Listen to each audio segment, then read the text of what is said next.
이번 주 우리 시장은 어땠을까요? 이번 주 경제 이슈를 콕콕 다가오는 주요 경제 일정을 쏙쏙 픽해서 전해드립니다. 안녕하세요. 주간 경제픽 진행을 맡은 이수연입니다. 2026년 2월 첫째 주 주간 경제픽 시작합니다. 이번 주 우리 시장 요동친 한 주였습니다. 미국과 합의했던 관세는 재인상 조짐을 보였고요. 코스피와 코스닥은 물론 비트코인까지 오르고 내리기를 반복했습니다. 먼저 첫 번째 키워드, 미국의 관세 재인상입니다.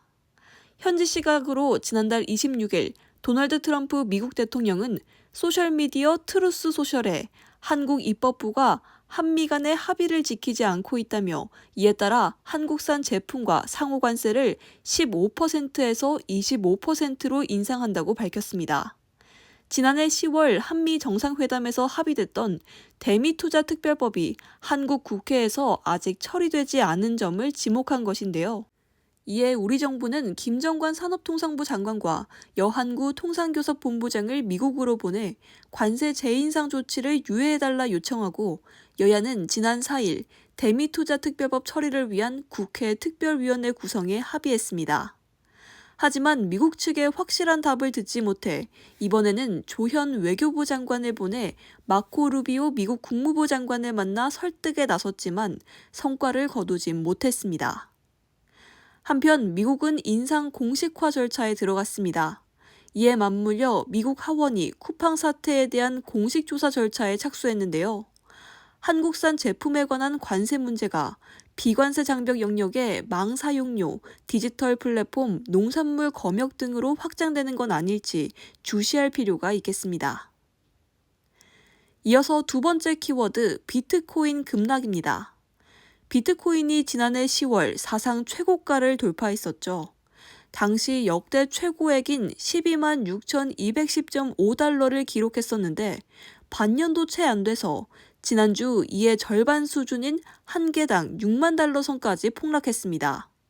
폭락의 원인은 명확하지 않지만 여러 분석이 제기됩니다. 가상화폐 투자자들이 금은 AI 등 다른 투자처로 눈길을 돌렸거나 파생 상품으로 코인을 보유하지 않아도 투자가 가능해 희소성이 낮아졌다는 분석도 있고요.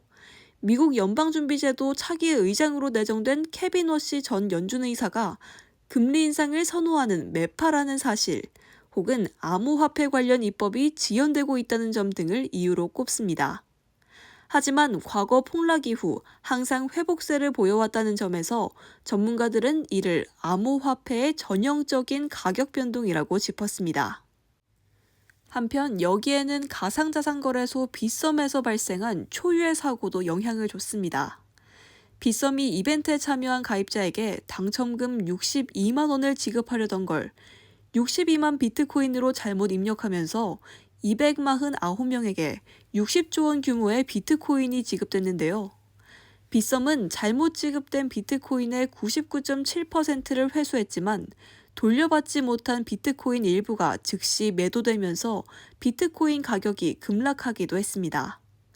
또 존재하지도 않는 비트코인이 시중에 풀릴 수 있는 장부거래 관행도 확인되면서 신뢰도도 하락했습니다.